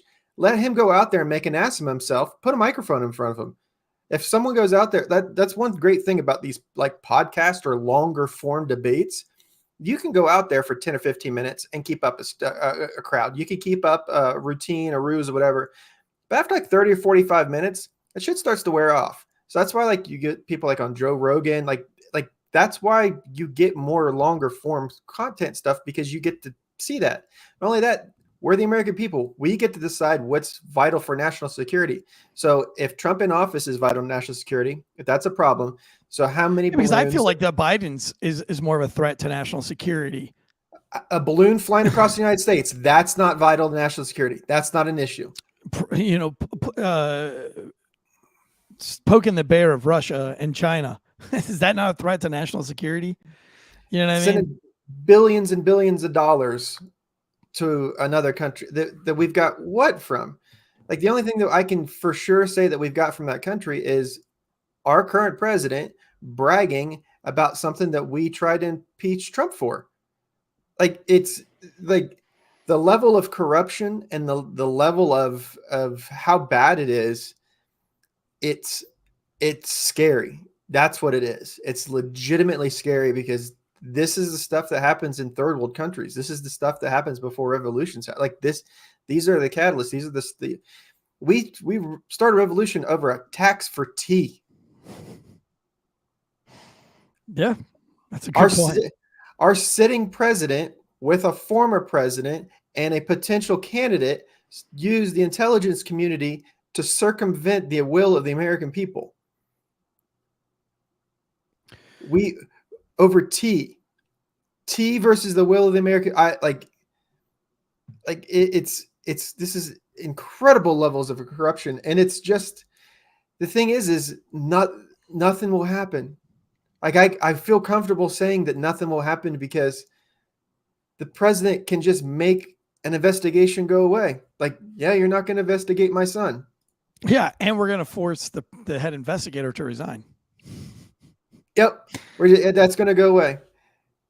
Like, and there's nothing you're going to do about it. There's nothing you, the American people, are going to do about it. Just sit and watch, guys. We're not going to do shit about the Epstein thing. We're not going to go do shit about Hunter Biden's laptop. We're not going to do shit about Ashley Biden's diary that says that she was taking inappropriate showers with her brother and her father, who happens to be a sitting president. We're not going to do anything about the bribes that Cuomo took in New York. We're not going to do anything about the bribes that Chris Christie took. We're not going to do anything about the Google co-founder, JP Morgan. We're not going to do anything about any of these things. Matter of fact, the person who drops these and whistle blew on these in the Virgin Islands, we're going to force her to resign early. And we're going to fire her and take her off the case. And there's not going to be a case. A lot of people are saying, like, well, who is John Durham that wrote the Durham Report? Durham, this is according to the alternative press. Durham has spent decades as a Justice Department prosecutor. His past assignments include investigating the FBI's cozy relationship with mobsters in Boston, the CIA's destruction of videotapes, and harsh interrogation of terrorists and subjects. He was appointed in 2019 to investigate potential misconduct by the U.S. government officials as they examined the Russia election interference in 2016 and whether there was any illegal coordination between the Kremlin and Trump's presidential campaign. Obviously, what came out of that report was that all of the evidence goes back to fake reports written by the FBI. And by the way, one of the fake reports written was a guy who owns the majority of his businesses are in Russia. And that was Hillary Clinton's big, that was, her big piece of evidence there, which came back completely. Listen, it's worth talking about. It's worth educating yourselves about. It doesn't matter where you look for this information on the Durham Report. If you go to CNN, if you go to Fox News, if you go to the AP, if you go to the New York Post, it's all saying that it does not look good for Hillary Clinton. It does not look good for the FBI. And when you have everybody unanimously saying it doesn't look good for them, then that's something you as a law enforcement officer, you as a first responder, you should pay attention to that. Because again, like I said at the beginning of the show, this all starts with you guys. These people all started out some way or the other as, some kind of a street cop or, a private in the military. A lot of these guys went to boot camp. They started off as junior ROTC guys before they went to West Point. And, at some point they were at the lowest level. And you don't make it to this level of corruption unless you're just taking tiny steps towards corruption your whole life. Your whole career is about climbing the corporate or the political ladder. And some of them have good intentions where they say, yeah, but I'm going to play the game until I make it to lieutenant colonel so I can change things. But right now you just got to play the game. Well, every time you just play the game and you don't fight back, that's one more little piece of corruption that you're attached to. And it all starts at the bottom. There's got to be zero tolerance for corruption. When somebody wants you to write a report that you shouldn't write, or they want you to nature change a report because it'll look better for one part of the city, and you do it just because you don't want to ruffle any feathers, but it's wrong. Or when you change a rec report. I had a rookie one time that was forced to change a rec report because he was bullied by the chief of police and the city manager because it was the city manager's daughter that was involved in the car accident. And although all the witnesses on scene said that the city manager's daughter's boyfriend was the one that was driving with no license, he was forced to change the report to her driving, even though every witness, including the person that got hit, said the male was the driver. And he was brought in, sat down in front of the chief, the city manager, the assistant city manager, and the captain of the internal affairs. And they sat there and made him rewrite, and he called me on the phone, wanted me privately in a parking lot, said that he was going to resign as a police officer because he could not believe that he was just forced to do that. And that's where it all starts. That guy now works in the banking industry. He did resign. He did do it, and he did resign after he did it because he felt terrible. He felt like he had sold his soul. And that's a sad place to be. And that's where we're at right now. That's where we're at right now. Feeling terrible. You know what I haven't heard since the Durham Report's come out? I haven't heard anybody doing retractions for any of the bullshit that they have just harped on for the past 6 years. Yeah, why wouldn't CNN or why wouldn't ABC or NBC? I think NBC might have been the worst. And the NBC just every single night, Russia collusion, bombshell news and Russia collusion, bombshell news. Oh, new Russian collusion. We've got an informant with key witness information. Okay. So for 6 years, you're going to have to go back to your Rolodex, and anybody that said they're an informant, you need to call them up and go, hey, you're full of shit and you're not an informant anymore. Or were they just along with it? Were they want to just going along with the thing? We're going along with the narrative, going along with. So if CNN's coming out now and go, yeah, this looks bad. Well, maybe it's because they're all trying to think, okay, they're on damage control. They're like, all right, so when this starts going blowback, they're going to start rolling heads. Maybe. Well, they won't, because no one is going to get fired from CNN. No one from MSNBC is going on a vacation. I don't think anybody's. Carlson, only the people that are going to try to report and do real journalism are going to get let go. Like the people from Breaking Points or from. But what's crazy is Alex Carlson. Jones, like that Friday or Thursday or Friday before Tucker got fired, Alex Jones goes, hey, this is either going to change this landscape of what he's about to report on, or he's going to get fired. It's like, you can't call these things and then they happen and then people go, well, you can't, or you're a conspiracy theory. Well, we're not conspiracy theory. We're Miss Cleos of the 90s. That's what we are for today. Because we can tell you what's going to happen. Because like, when have you been wrong?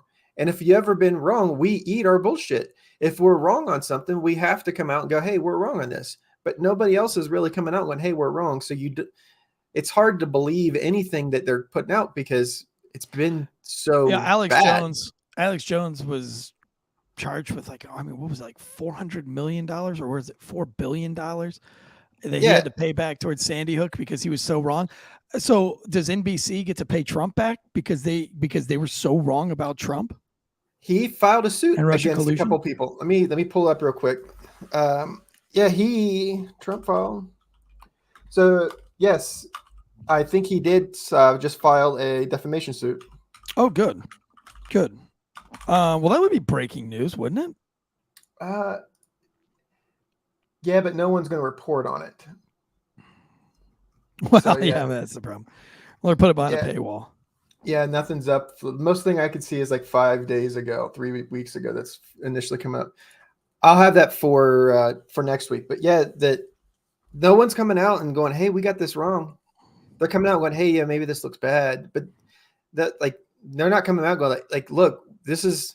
Like for the news and media and everybody else to have our support and have us just believe them, they need to come out and go like, look, this is why we were doing this. This is why we went with this. This is the evidence that we were seeing. This is what they need to start outing some informants. They need to, they're going to have to fall on the sword. If not, here's the thing is that nobody trusts mainstream media anymore because it is propaganda. Matter of fact, somebody just went to a concert the other day and they said in the middle of the concert that the performer had to read a teleprompter that was all about Ukraine. And they were playing like a video of Ukraine behind them. And it was like the worst propaganda film that they'd ever seen in their whole life. And you could tell that she didn't write any of that. She wasn't speaking from the heart. She was just reading from a teleprompter and she was reading it monotone. Like she didn't even have any like emotion about it. She was just like, yeah, I'm forced to read this because, whatever media company is paying for, is sponsoring it. And that's what's become crazy. And it's the lack of transparency. It's the lack of accountability. I mean, when you got things like Hunter Biden, where we know this is true, we're watching Hunter Biden do tons of drugs and fuck tons of hookers and prostitutes, tons of illegal activity. When he's taken millions of dollars from Ukraine in the Burisma deal. When you got all of these things that have been laid out on a silver platter and nobody's doing anything about it, there can't be any trust. All there can be is brainwashing and just blindly going with what's being put out there. And the Covenant School mass shooting, which is our next article, is another, like I said, this whole show today is just about mass corruption. But here nobody trusts anything that's going on anymore. We know that. But nobody's trying to do anything to regain the trust. In fact, they're doing just the opposite. So the Covenant School, where Audrey Hale fatally shot 6 people, they're now not going to release the manifesto. You're just not going to get it. And they're saying that it's the Covenant School is the one behind that, the Presbyterian Church. They're the ones that went to the courts to try to hide the manifesto because they feel that it gives out too much information about the school and about the teachers. Well, let me ask you this, Deadleg. Could you not just redact those particular parts of the manifesto? We knew how many pubes were on the testicles of the dude from Texas before his body hit the ground. But we know that there's a damn manifesto and they're not releasing it. Redact it. Take that personal information out and send it out. You don't redact body camera footage. That body camera footage was edited. They blurred stuff out of that. And that got put out. Yeah. What could possibly you learn from the manifesto that you can't learn as far as the layout of the school and stuff, that you couldn't go ahead and just pull actual video of the school? I mean, you could probably go online and find 1 million pictures of that fucking school. What information could be in the manifesto that could give more information about the layout of the school? Because that was one of the things released. Well, I'll just read it to you. This is an article from the New York Post. The 2 lawsuits against the city of Nashville seek the release of the manifesto and other information that was discovered in the aftermath of the shooting that killed 3 9-year-old students and 3 school staffers, including the academy's headmistress, on March 27th. Local authorities have said that they would release the trove of documents, but delayed the disclosure once the legal challenges were brought forward. The legal papers obtained from the Covenant School argue records being sought could include the layout of the church's facilities and confidential information pertaining to the Covenant Church and employees. Again, what church layout could you not find from all the pictures and the videos that are already out there? And when it pertains to information about teachers and workers and students, that could all easily be redacted. Why are they hiding the manifesto? What is the purpose of hiding the manifesto? Because it doesn't support anything of a narrative. It would support, my belief is there's probably issues in there about mental health, that this person has cried out, like that there's failures in there, and they don't want to let those failures out. They don't want to air out the dirty laundry. I mean, nobody wants to air out the dirty laundry, but I mean, it's just so like, all of this comes after the Tennessee House Republicans called for the officials to release Hale's writings, as well as relevant medical records and toxicology reports. They're not releasing any of those things. 66 out of 74 GOP members signed the letter arguing they need the information to help guide their decision on whether to support new gun laws, which I think, yeah, I mean, you can't take a case and implement new policies and rules if you don't have the totality of the case. Well, not only that, here's here's what I'm thinking. If the manifesto talks about her being diddled as a child by some pedophiles or some shit like that, don't you think that's important? Don't you think that that's an investigation that could be opened up? Or don't you think that might be the cause of why she did that? Or what if she writes that that she's doing it for some kind of transvestite, I don't know, big ideology, or there's some big cause behind it, or something they've seen online. Like, with the Tansey House Republicans, they tweeted, "If we hope to pass meaningful legislation that effectively deters this kind of targeted attacks, we must have all the facts." And I totally agree with that tweet. You have to have the totality of the circumstances before you can make decisions. And again, it goes back to transparency. There is such a lack of transparency going on in the Department of Justice and higher government that it just makes it very hard to believe anything that these folks are saying. Like, you want me to believe all of that? You want, like, with transparency and when you talk about reform, I challenge someone who is listening to this. You can get me on Instagram. If you find it, find a state where murder is legal. And I'll tell you where it is. It is if you're someone like Alec Baldwin, like if you're in an elite class, if you make enough money, then it might be, you might be able to pay your way and get off the hook. Because Alec Baldwin shot someone in the face and he's not going to do anything. We got this dude in New York that choked the guy out on the train, and he's going through the ringer. So they need to, if you want transparency, you got to have it out. Not only that, if you want to talk about gun legislature and gun laws, okay, I'm all for it. How will another law prevent someone from breaking a law that they already broke? If someone wants to kill someone, they're going to kill someone. If you want to ban guns, you don't think that they're going to kill someone. I will take 13 seconds. I will Google stabbings in Europe, and I will probably be able to pull up 10 or 15 different articles of mass stabbing events from overseas. So it doesn't matter what the device is. It's the person. The person is what causes the issue. And to get to the bottom of it, you need to know what's going through their brain. And if they wrote, like, I don't know, a manifesto about what they were doing and why they were doing it, you want to get that out to people to let them know, like, hey, this is a one-off thing. Or no, this is something that we need to be looking for. This is something that we need to possibly identify with other people and look at. Because when Andrea was talking about, like, the FBI profilers and the thing that it's a very loose science, but you put all this data in there to get the best results out. If you don't have all the data, then you're not going to get the best results. So they need to release it.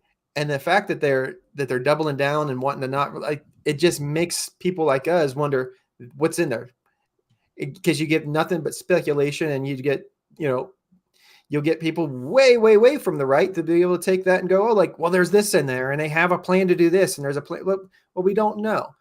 Just release it. Redact all the personal information. Redact anything that you think's, and redact it reasonably, right? Like, don't redact it like you redact the Epstein shit where where it makes absolutely zero sense.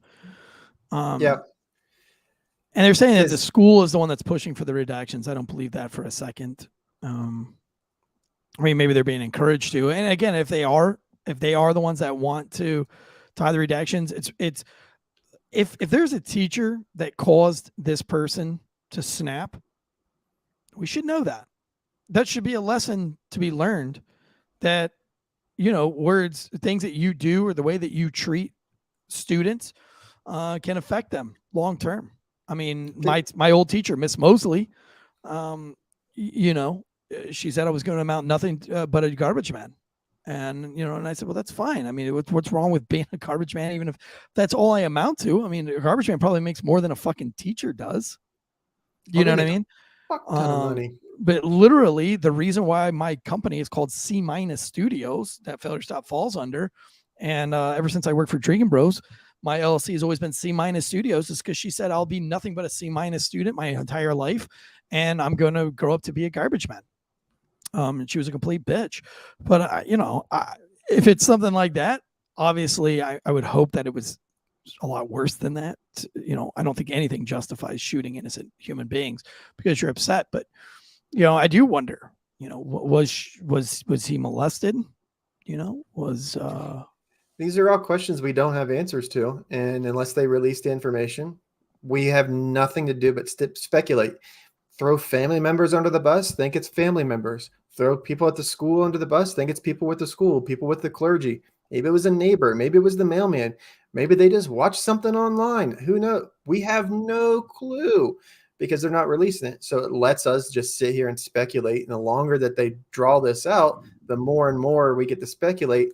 And the reasoning that they have, you can, like, I'm not telling people that you need to start Googling stuff, but the amount of information that you can just Google from your home without being on any other dark web, the information that you can get by yourself at home is ridiculous. So to think that there's something in there that says, oh, well, on this door, the PIN code is 4545. Well, guess what? You change the PIN code and now that's not relevant anymore. So then you can release it. You can redact information. There's ways to put this information out to get it out there. But unless it's interfering with an active investigation, there's the reasonings. I just don't buy it. Yeah. And just to continue on with our theme of just mass corruption. And listen, guys, I didn't go and search these headlines. Deadleg and I didn't go and search these headlines to try to make Democrats look bad. We didn't try to find what are the Democrats doing today that's corrupt? These are literally the headlines. And when I say it gives you something else to talk about other than dead babies and domestic violence, these are the things that people are going to be talking about. I'm not looking for shit that people can't see. These are all headlines. You could even say that all I do is go to the headlines and cherry pick headlines and to give you guys on Thursdays. And that's true. That's what I do. I go and I cherry pick the headlines. I throw in a couple of obscure stuff that's just interesting to me that I find way down on things. But, if this is what everybody's going to be talking about, you should be a little bit educated. Again, I'm not a journalist, guys. I'm not a news anchor either, but I do think it's absolutely important that you guys know what's going on. I always say it, G.I. Joe, knowing is half the battle. You got to know these things. Again, I didn't cherry pick these reports. I literally just go right down. That's why I didn't even. That's why I threw Chris Christie under the bus, because I knew that he took bribes. And I knew that he got off on a technicality as well. And I just find it very interesting that anybody that's involved in government bribery, the Department of Justice does not give a shit, does not care at all whatsoever. So basically, bribery is off the table. Somebody put in the chats earlier that the mafia just became politicians. Mobsters became politicians. He's 100% correct on that. I'm not arguing with you, but this is from USA Today.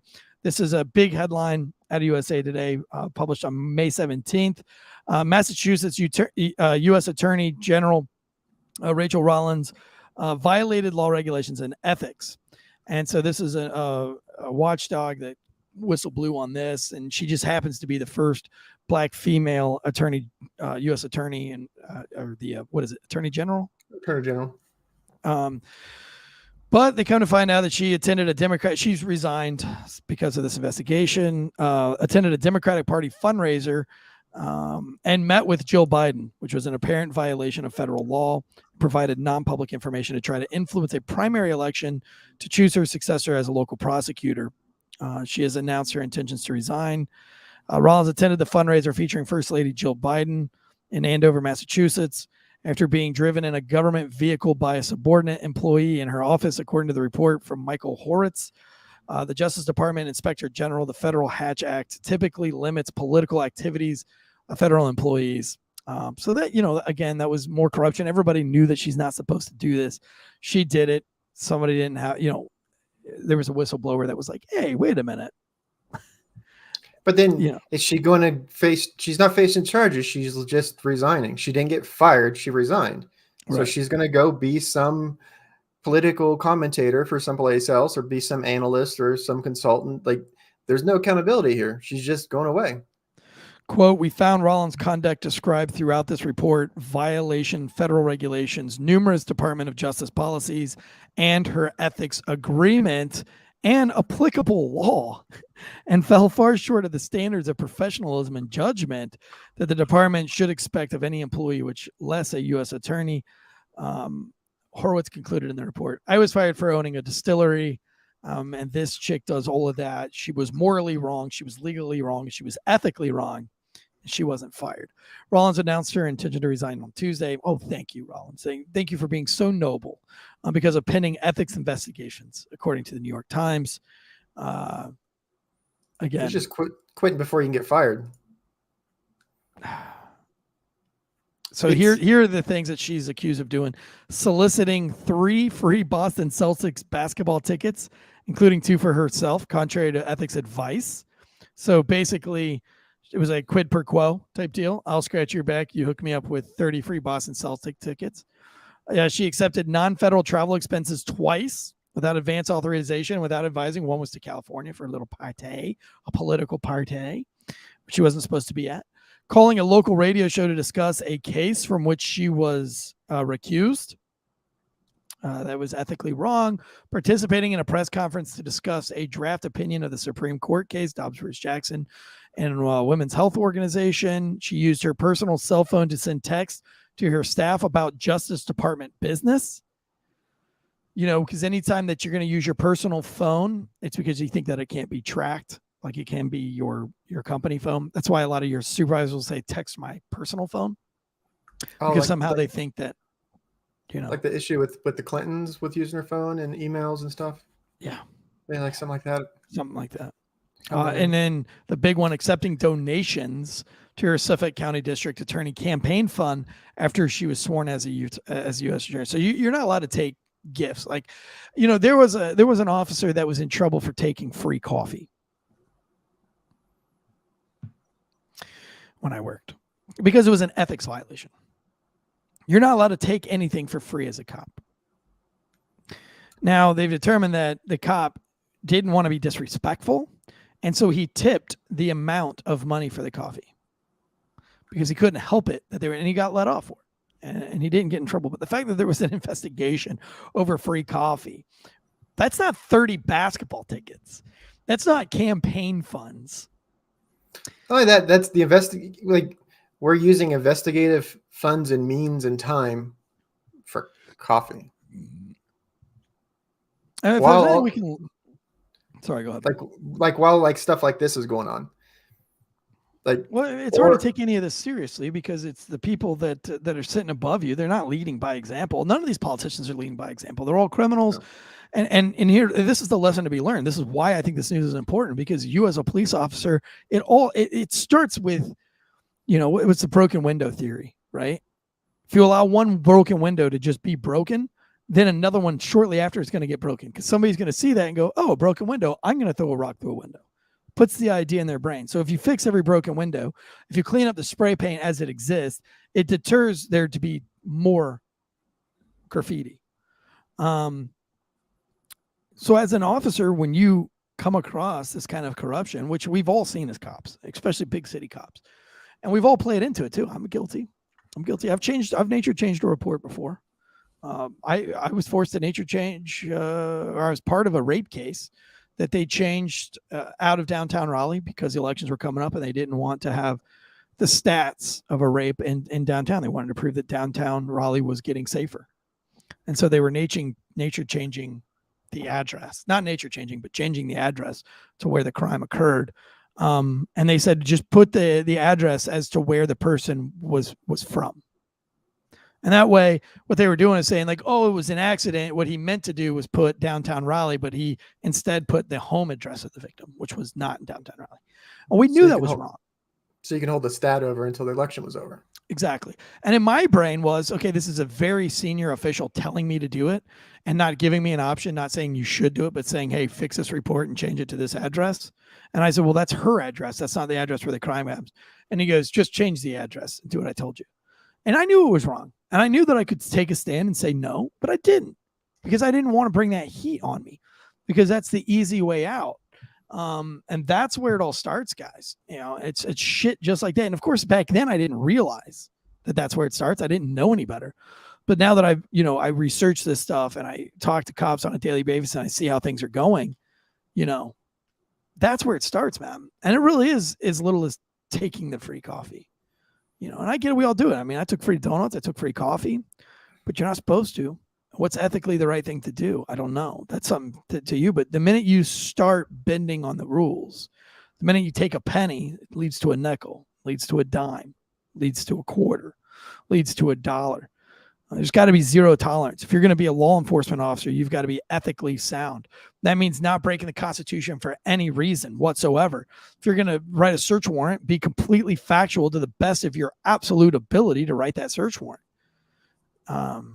Don't knowingly falsify the documents, as we saw that the FBI did. And the only excuse they were given was they did it for national security. So you knowingly violated the Constitution, but you had good intentions, which that's why they're not arrested. If you go on to read the report, it's because there was no criminal intent. Although what they did was unconstitutional, their intent was to protect national security.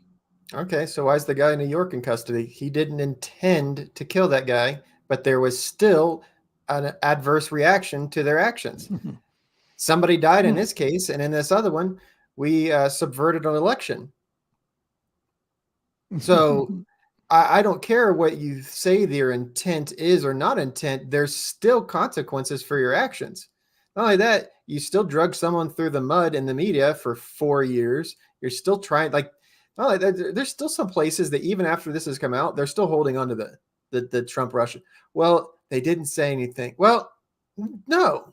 Do you need a coloring book and crayon to make it easier for you? Do you want me to connect the dots for this is election interference. This is a concerted effort to circumvent the will of the American people with an election.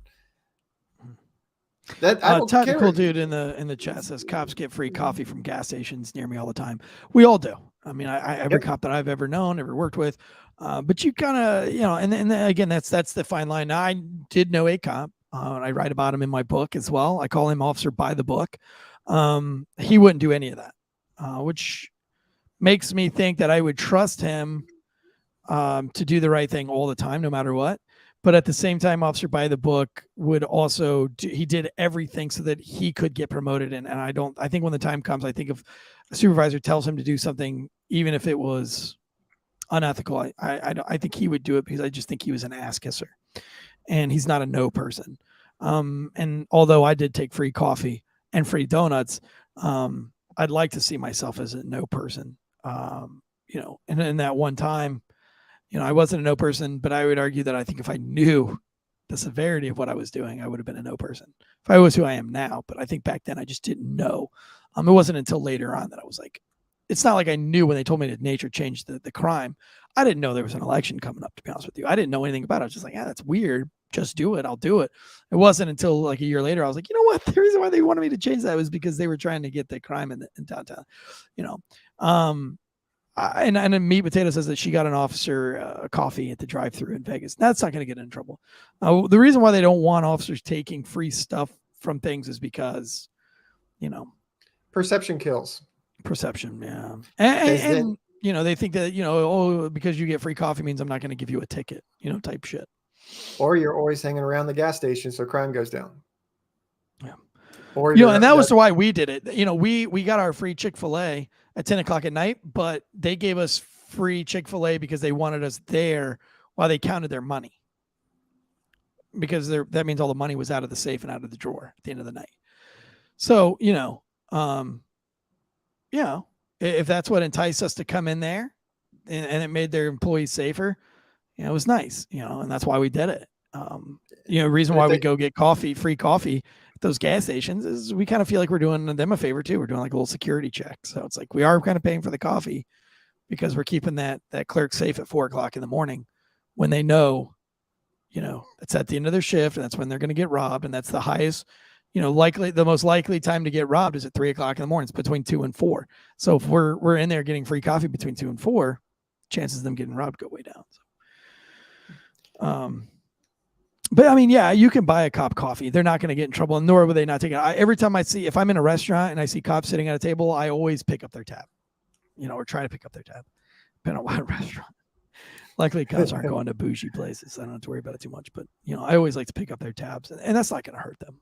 It's when again, it's that perception thing. If I walk up and I say I'm going to do it, then they're going to tell me no. But if I just do it and I walk away, there's not really much they can do about that.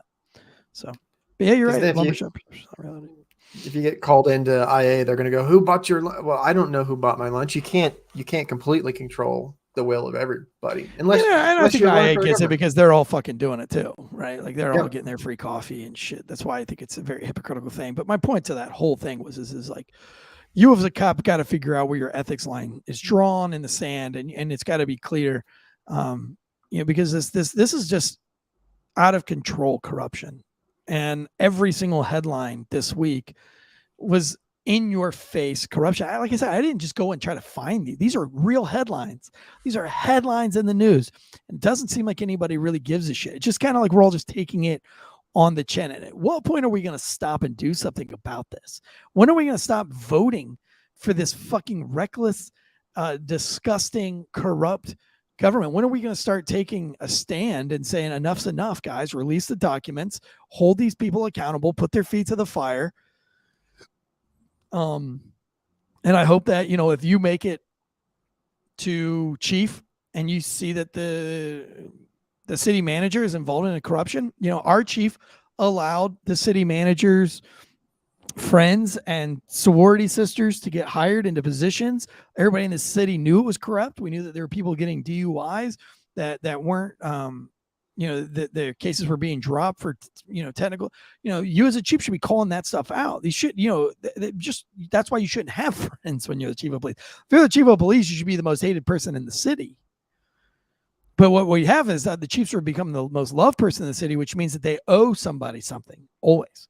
They owe their lives to the city manager. They owe their lives. And that's why I've always agreed with sheriff's departments, and that you should be voted in by the people, and not appointed by city managers or governors or, council members. And, because if you go to war with a council member as a chief, they're going to put a bug in the manager's ear, and you're not going to get rehired as the chief. And so that means you're constantly hooking council members up for DUIs, making sure that they get off, making sure that the city manager's daughter's boyfriend doesn't get, arrested for causing an accident when he didn't have a license, screwing up the insurance. And you go down this path of corruption, which, that unfortunately crime in the city was up greatly due to the old chief. And it was shit like this. There was no trust. Her officers didn't trust her. I can't remember anybody that said she was a good chief or a trustworthy chief. She wasn't.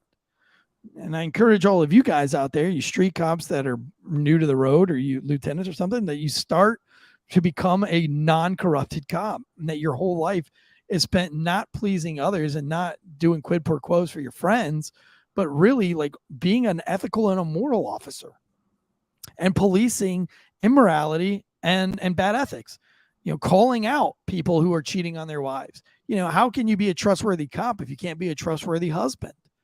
And look, tons of cops do. Most cops cheat on their wives. I bet you more cops cheat on their wives than cops that don't cheat on their wives. At least I don't know. Maybe I'm wrong there, but I would say that there's a very high percent. It's got to be at least 25%.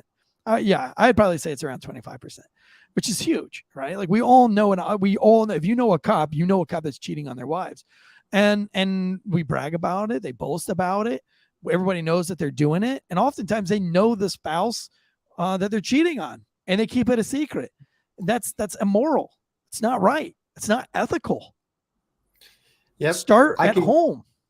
I can name 4. I can think of 4 people right off the top of my head that were in the department and they were sleeping with somebody else in the department, and at least one of the people was married. They all work together. Mm-hmm. I was talking with a buddy of mine last night. Not that you can't be like the letter of the law, spirit of the law, and you're going to be a little hypocrite here and there, but sure, you can't be a complete hypocrite. And I had a younger guy that he wrote a ticket to a car for no front plate. And it wasn't a big deal. There was nothing else that came from it. It wasn't like that was PC to get into the car and I got a big drug bust out of it. It was like, there was nothing. There was no reason other than this one thing. Well, the thing is the officer himself, his car in the parking lot had no front plate. Well, the guy we had an officer that would just pull cars over for window tint violations out the ass.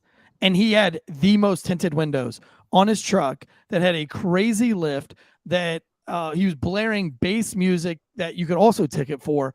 Yeah, same thing. It's like, dude, why do you pull so many cars over for illegal window tint when your windshield is illegally window tinted? Yep. I wrote one person tickets for window tint ever because my window tint was illegal. I wouldn't stop for it because I didn't feel like I didn't want to be a hypocrite coming up and going, hey man, your stuff's like, I might say something to him. Like, hey, somebody else might say something to you for this. This is a little dark or whatever, but I would write it for it. The only person that ever got it was the guy that told me that I wasn't a real cop, and he got like $4,000 in tickets that day. Yeah, and I never ticketed anybody or pull anybody over for fucking around on their cell phones. I pulled one car over because a light turned green, and for like literally 30 seconds didn't move because his head was burying his phone. I hit the horn. I hit my siren, to honk the horn, not my siren, but just the regular horn. And he put up the middle finger, and then he looked in the rearview mirror and saw that I was a cop, and then hung his head low and then pulled himself over. And I walked up laughing, and I said, "Look, man, you're a dick because you didn't move when somebody honked. Like, you were there for like 30 seconds, man. Are we not supposed to honk? I should have just pulled you over." I was like, "But I've been there. I've done the same thing. But when somebody honks at you, you just take it on the chest. Put your hand and be like, oh, sorry. You don't flick them off." Totally embarrassed him and totally shamed him, but I didn't give him a ticket because, I'm a hypocrite. I've done the same thing, talking on the phones.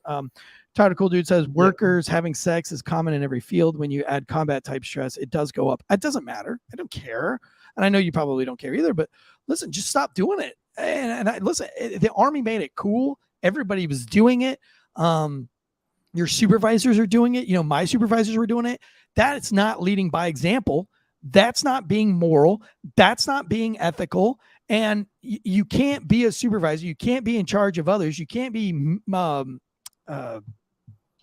giving advice at a domestic violence case if you're having problems at home. If you're doing the same shit, you can't be a moderator. If you can't, it's like these psychologists and psychiatrists that are just as fucking crazy or doing the most fucked up shit that they're trying to help their clients stay out of it.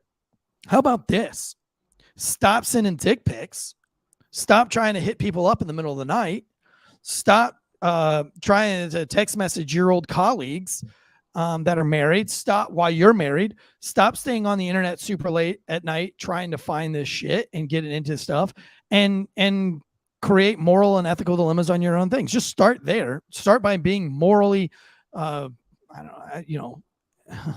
morally good, right? Like being ethical on the smallest level. If you're a first responder, or you're a cop, or you're in any kind of a supervisory role, I think we should all try to be a little bit more moral, a little bit more ethical.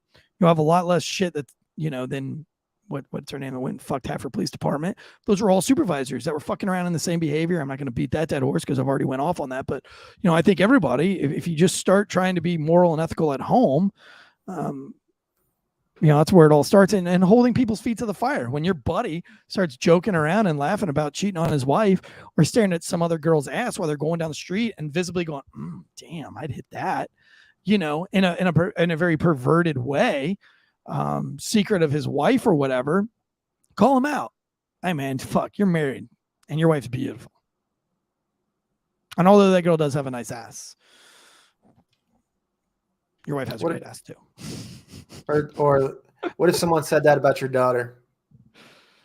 Yeah, of course, most of those guys don't have daughters, but it's just be moral, and I get it. Just try. I'm just saying to try. I get it, man. We're all tempted. We all have to deal with our shit, and I don't hate you for doing it, but it's that attempt. It's that, again, I always revert back to running a 5K. If I run a 5K, I know I'm not going to win it. I know I'm not going to win it.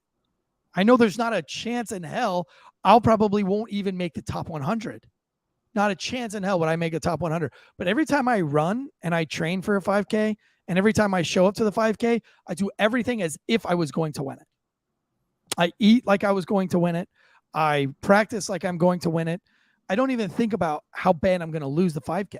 I just train to my best of my ability. And I know I'm not going to win it.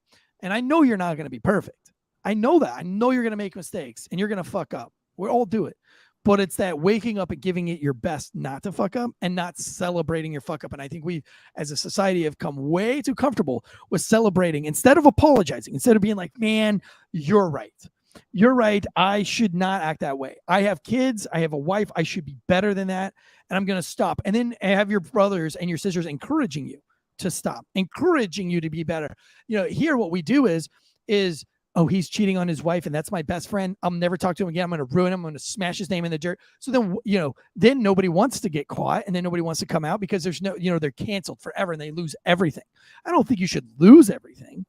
I think there should be a chance for redemption in these kinds of things, but we don't even hold anybody to any kind of there's just zero standard across the board. It's all hypocrisy. It's all bullshit. And that's sad, It's a sad way of going through life. Unless you're a fisherman trying to get over one in Ohio. Then there's some accountability. Yeah. And I guess I'm like, shit, dude. I'll say right now, 3 of my very close friends, 2 of them are still actively cheating on their wives. Currently cheating on their wives. I'm still friends with the guys, but I never celebrate it. I never encourage them. I won't go out with them if they're with the girl. If they take a phone call from their side piece, I'll straight up say, I'm like, dude, you know how fucked up that is? Oh, I know, Tansey, I don't want to hear it. But they know, and I'm glad that that's how they feel about me. Because that's my standard, man. That's my stand. And they know I love them. They know I'm going to show up and help them out whenever they need it. And I'll be there for them. But I'm never going to celebrate the fact that they are cheating on their significant other. And I'm not going to be a part of it and help them do it by any means. But, all right, guys, that took a weird turn, but for all of you out there, we appreciate you guys hanging out. I'm going to go work on the new studio so that I can be even more prepared because I've just been balls deep in this new studio. Thank you for everybody in the paid chats today. Me, Potatoes, Tactical Dude, Lumber Chef, Bone Cold Fleet, Austin, Murph I-30, TJR, Marines Bloodbath, Will Cray, all you guys. Thank you guys. I just thank you guys, everybody, for being there for us and the Patreon every single day. Every single day, we're just getting more and more Patreon subscribers. And it blows my mind to wake up every morning and see new subscriber to Patreon, new paid subscriber to Patreon, new paid subscriber to Patreon. And again, we are really going to start stepping it up. And I know that some of my news on last call, again, although it is just to give you something to talk about, and it's something to fact check yourself. I'm not trying to be the subject matter expert by any means when I'm presenting this issue. I'm just giving you something to talk about. Just letting you know what's going on out there so that you're not completely in the dark. It's up to you to form your own opinions on this stuff and to figure out. I do the best to give you facts, and I'm not trying to blow smoke up your ass. So I think on the fact checking part, I'm safe with all the information I give you. But to articulate it and stuff, that's you have to do some of the reading for yourself. And but I think once we move into the new studio and I'm really able to just deep dive this stuff and not have the stress of building stuff and construction and Is the electricity being done right? Is the drywall being done? Is did this come in the mail? Did that come in the mail? Does that say, we are going to be a lot more organized coming into the next weeks because of moving and all that stuff, and the show's only get better. So couldn't do it without your support. Share us with a friend, please. Share us with a friend. Tell somebody about Failure to Stop. Leave us a 5-star rating or review. Like and subscribe on the YouTube channels. You don't have to be a paid member to help us out. Support our sponsors, ghostbed.com, support Manscaped, support stamps.com. We need those from you guys more than ever, because we could not do it without people like that. Freedom of speech will die if every single ad agency discontinues something that they don't agree with or that is popular, right? By the way, have you seen the new Ford commercial with the gay truck? As if they didn't learn their lesson from Bud Light. We'll see how that plays out for them. Literally everyone's like, hold my beer. I want to ruin our brand. Yeah. Yeah. I don't get it. We'll talk about that more later on. But as far as seeing me on Patreon, guys, as soon as I get into the new studio, this is even more encouragement. I will be giving parts of my audiobook as episodes on Patreon. Also, I still have my whole monologue on the C word to put up there. And then I just have some banger guests lined up, but that's all when I get moved into. So I'm going to hang up this right now and I'm going to drive back to the new studio. And I myself will personally be sanding the drywall to make this go faster. I'm not a construction dude, but I have been helping with every part of this process to make it go faster. And so the drywall guys, because of a rain delay yesterday at other job sites, they are heading there today. So they were not in there to sand, and they're going to come in there tomorrow to sand and start the floors. So what I'm going to do is I'm going to put another layer of mud on there tonight, and then work the distillery and then come back. And I'm going to try to do the sanding so that when they get there tomorrow, there'll be a day ahead. I'll be like, look, all the sanding, all the drywall's done now. Get your asses on that floor and let me get moved in by Friday. That would be sweet, right? I probably wouldn't be able to do a show in there Friday, but at least I could start moving some of this equipment over there. But definitely Monday, you'll see us in the new studio. So maybe this weekend I'll be able to do some shit. Until next time, guys, guns up, giddy up.